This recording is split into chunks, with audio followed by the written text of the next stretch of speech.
Hello dear students, myself DM Sharma.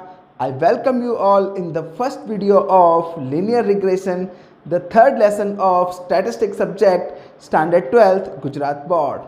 Friends, if you still have not subscribed my channel, then please subscribe it and press the bell icon button so that you can get the notifications of my next videos on the very first day. Friends, अगर आपको video पसंद आती है तो please उसे like करें, अपने friends में शेयर करें और अपना वैल्यूएबल कमेंट्स हमें दें ताकि हमें इसी तरह से मोटिवेशन मिलता रहे और हम अपने आप में और इम्प्रूवमेंट करके आपके लिए अच्छे अच्छे वीडियोस लेकर आते रहें।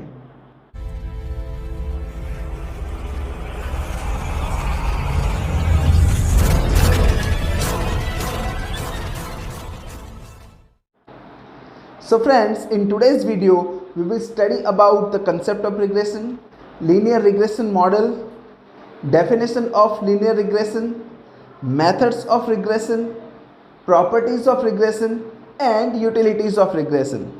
So without wasting time, let's start. So friends, chapter number 3, linear regression. From the viewpoint of board exam, the weightage of this chapter is 12 marks. One question is asked in section A for 1 mark. One question is asked from section B for 1 mark. One question is asked in section C for 2 marks. One question is asked in section D for 3 marks. And one question is asked in section F for 5 marks. No question is asked from section E. So total weightage of this chapter is 12 marks. So first of all, let us understand the concept of the lesson. Introduction. In the previous chapter 2, we have studied the concept of correlation. Friends, हमने second chapter में correlation सीखा था जिसमें एक variable की असर के कारण दूसरे वेरिएबल में जो चेंज होता था वो हमने सीखा था.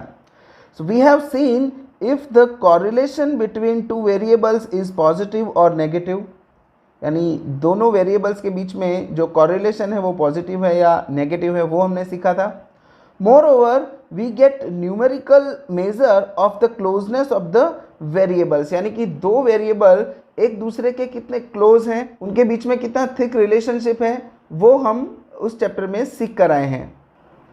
But the coefficient of correlation fails to provide the expected value of one variable for the given value of other variable. Friends, correlation से हमें दो वेरिएबल्स के बीच का संबंध पता चलता है, उनका रिलेशनशिप पता चलता है कि दोनों के बीच पॉजिटिव रिलेशन है या नेगेटिव रिलेशन है, लेकिन एक वेरिएबल की वैल्यू को लेकर दूसरे वेरिएबल की एक्सपेक्टेड वैल्यू फाइंड करने की मेथड कॉरिलेशन में नहीं है.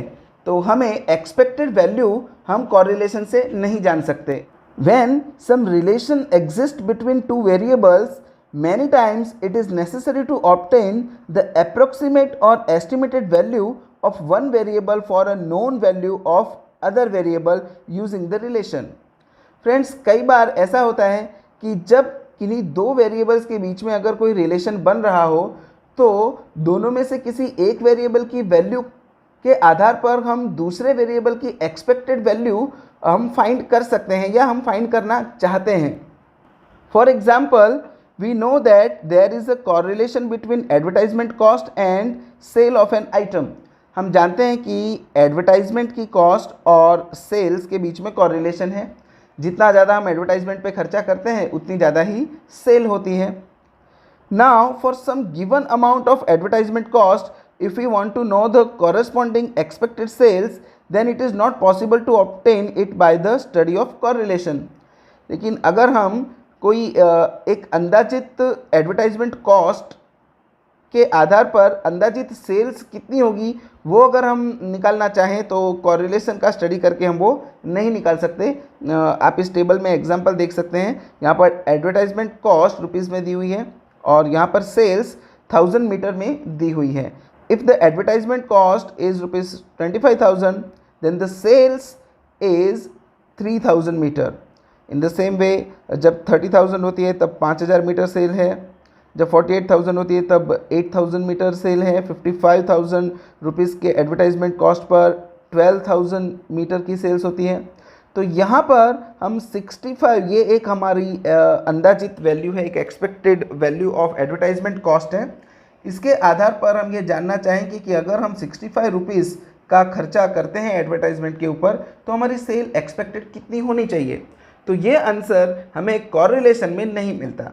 तो इस टाइप की एस्टिमेटेड वैल्यूज़ को जानने के लिए हमें लीनियर रिग्रेशन का स्टडी करना पड़ता है।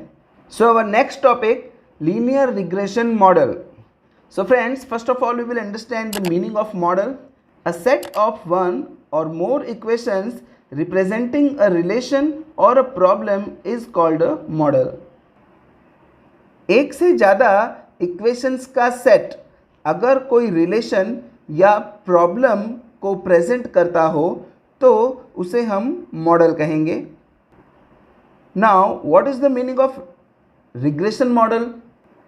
So a statistical model which describe the cause effect relationship between two variables is called regression model. यानी एक ऐसा आंकड़ाकीय मॉडल, एक ऐसा statistical मॉडल जो दो अलग अलग वेरिएबल्स के बीच में कॉज इफेक्ट रिलेशनशिप प्रेजेंट करता हो उसे हम रिग्रेशन मॉडल कहेंगे।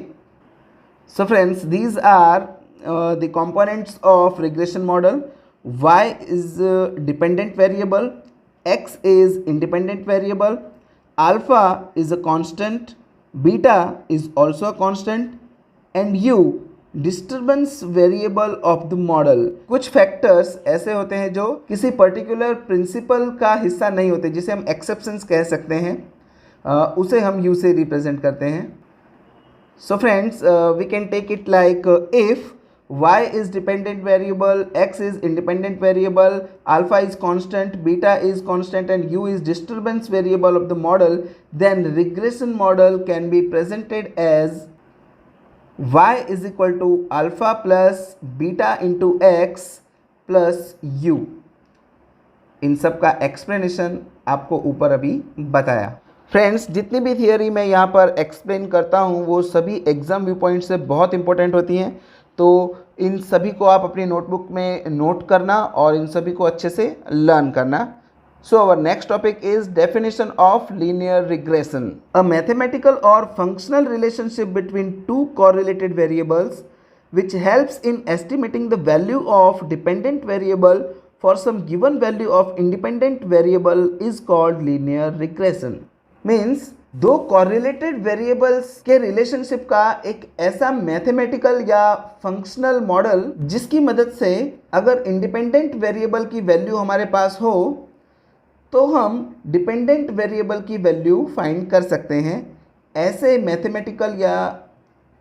मैथमेटिकल इक्वेशन को हम लीनियर रिग्रेशन कहते हैं। Now methods of fitting of regression line. So friends, there are two methods, scatter diagram method and least square method. Scatter diagram method is not included in our syllabus, so we have to study only least square method. So friends, our next topic is characteristics or properties of regression. Friends, this is very important question. It is oftenly asked in the board exam, so please pay attention.